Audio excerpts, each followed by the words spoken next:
नमस्कार, मैं हूं सलामत अली और स्वागत है आप सभी का डीआरबी न्यूज़ में। डीआरबी न्यूज़ में आज हम बात करने वाले हैं बजट की। जी हां, फरवरी का महीना शुरू हो चुका है और एक के बाद एक बजट का ऐलान किया जा रहा है। हाल ही में यूनियन बजट का ऐलान किया गया था और अब बीएमसी का बजट पेश किया गया है। मुंबई में बीएमसी का बजट सबसे बड़ा बजट माना जाता है और इस बार एजुकेशन को लेकर इस बजट में क्या खास है, इस पर हम बात करने वाले हैं। बात करने के लिए हमारे साथ स्टूडियो में मौजूद है वरिष्ठ और साथ ही साथ आरटीआई एक्टिविस्ट अनिल गलगली। उनसे बात करेंगे। अनिल जी, बहुत बहुत स्वागत है। बजट देखा आपने, क्या कहना चाहेंगे? क्या लग रहा है इस बार का बजट कितना अच्छा है और कितना खराब है? जो शिक्षा विभाग का जो बजट आज पेश हुआ है जी, उसमें कोई खास उन्होंने बदलाव नहीं किया है जी, पिछले बजट की तुलना में। जी, उसमें करीब उन्होंने 1 करोड़ रुपए की कमी भी कर दी है जी, और खासकर उन्होंने कुछ नया दिखाते हुए, जैसे कि जो बीएमसी के पास जो स्कूल है जी, उसे कुछ मैदानों को विकसित करने के लिए कुछ प्रावधान किया है और जो कोविड-19 को लेकर जो भी स्कूल शुरू होने वाले हैं जी, तो उसमें करीब 16 करोड़ रुपए उन्होंने जो छात्रों के लिए जी, जो अलग अलग उनको जो सामग्री देने के लिए प्रावधान जी, किए हैं।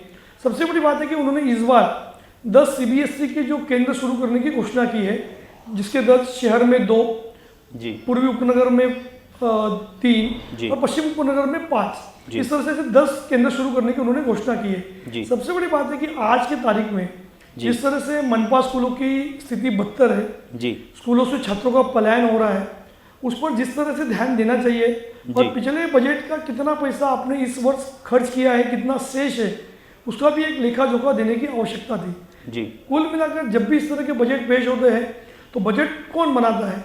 जी, शिक्षा विभाग बनाता है अपनी जरूरतों के मुताबिक। लेकिन दुर्भाग्य से जो जरूरतें वो दिखाते कागज पर, प्रत्यक्ष में उस पर कार्रवाई करने में उनमें देरी होती है या कहीं ना कहीं तो लापरवाही का वो शिकार हो जाता है। इसके वजह से इतनी बड़ी रकम मिलने के बावजूद भी आज भी मुंबई के स्कूलों की स्थिति बदतर है। कई स्कूलों में टॉयलेट की अवस्था बदतर है, पानी के पीने को लेकर भी दिक्कतों को सामना करना पड़ रहा है। इसी के लिए इस वर्ष के बजट में उन्होंने जो 300 326 स्थानों पर नए वाटर प्यूरिफायर लगाने की घोषणा की है। यानी बजट में इस पर ध्यान दिया गया है कि स्कूलों में पानी की व्यवस्था ठीक नहीं है, बिल्कुल, और साफ पानी होनी चाहिए। ये उसने बहुत अच्छी पहल की है, उसकी हमको तारीफ करनी चाहिए कि जो भी छात्र जाते हैं उन्हें अच्छा पानी मिले, जो उन्हें दोपहर के वक्त जो खाना मिलता है उसकी क्वालिटी अच्छी हो, उधर का माहौल अच्छा हो। यही अपेक्षा हम महानगर पालिका से कर सकते हैं।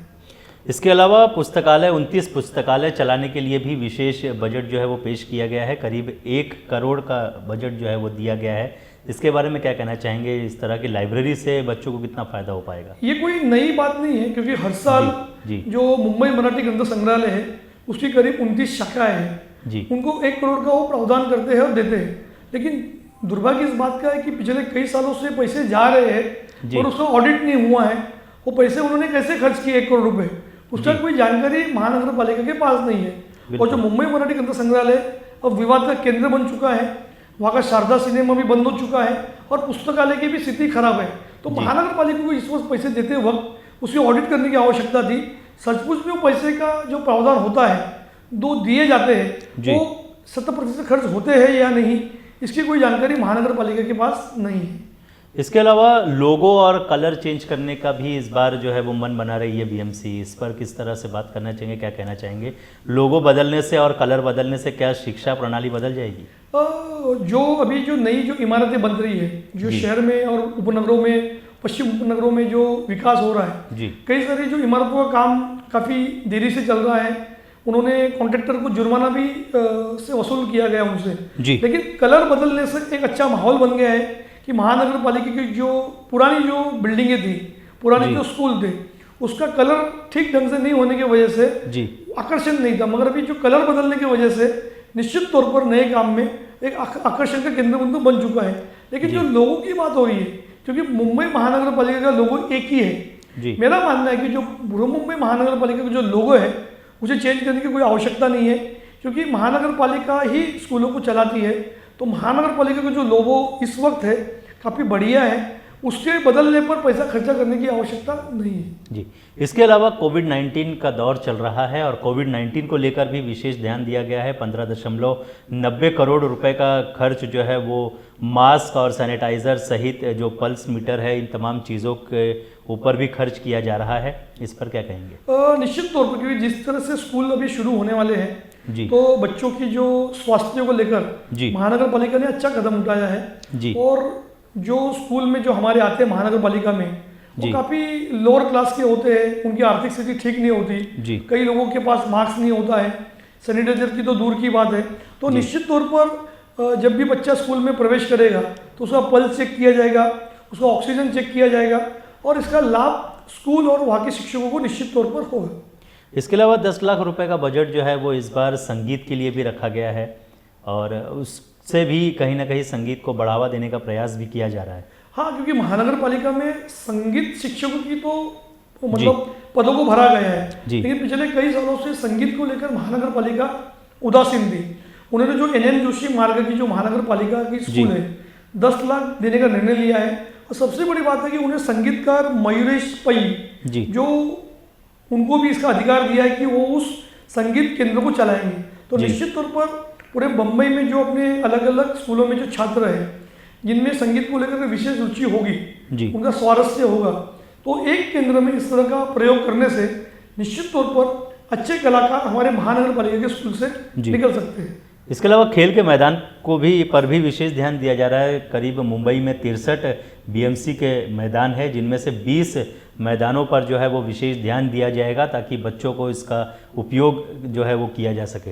हाँ, क्योंकि आज मुंबई महानगर पालिका के पास जो अलग अलग स्कूल है जैसे कि 63 ही स्थानों पर वहाँ पर मैदान की सुविधा है, तो कई सारे स्कूलों में जो बच्चे होते हैं उन्हें जो खेलकूद की जो अलग अलग प्रतियोगिता होती है, जो कंपटीशन होती है, तो उसमें जो सराव करने के लिए उनके पास कोई विशेष जगह नहीं थी और जो भी मैदान थे वो काफ़ी जीर्ण अवस्था में थे। तो उन्होंने जो निर्णय लिया है वो काफ़ी अच्छा है, लेकिन मेरा इसमें एक सुझाव है महानगर पालिका को कि इस पर अच्छा काम हो, मैदान की स्थिति अच्छी तरीके से बदलने की आवश्यकता है, ना कि सिर्फ पैसे खर्च करके कुछ छोटा मोटा काम करके उसे छोड़ा नहीं जाना चाहिए। जी, इसके अलावा जिस तरह से अनिल जी आपने बताया कि CBSE को लेकर भी विशेष ध्यान अब दिया जा रहा है, 10 नए ऐसे स्कूल की शुरुआत की जा रही है पूरे मुंबई भर में ताकि CBSE की भी पढ़ाई बच्चों तक पहुंच सके। जूनियर KG, सीनियर KG से लेके 6वीं तक के बच्चों को जो है वो CBSE का लाभ जो है वो मिल पाएगा। ये पहल भी काफ़ी सराहनीय मानी जा रही है। निश्चित तौर पर कि 2021 से एडमिशन शुरू होगा।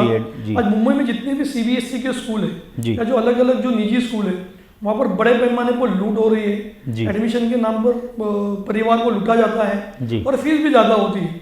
महानगर पालिका ने बहुत अच्छा कदम उठाया है। तो सबसे बड़ी बात है कि इसमें उन्होंने एक कक्षा में 40 स्टूडेंट जो राइट टू एजुकेशन का मूल है उसका भी पालन करने का उन्होंने आश्वासन दिया है। अगर इस तरह का अगर ये प्रयोग सफल होता है कि पहले उन्होंने 10 स्कूल खोलने का निर्णय लिया है तो निश्चित तौर पर जो महानगर पालिका के स्कूलों से जो पलायन हो रहा है, बच्चों की संख्या में निरंतर गिरावट आ रही है, तो लोग यहाँ पर निश्चित तौर पर आएंगे।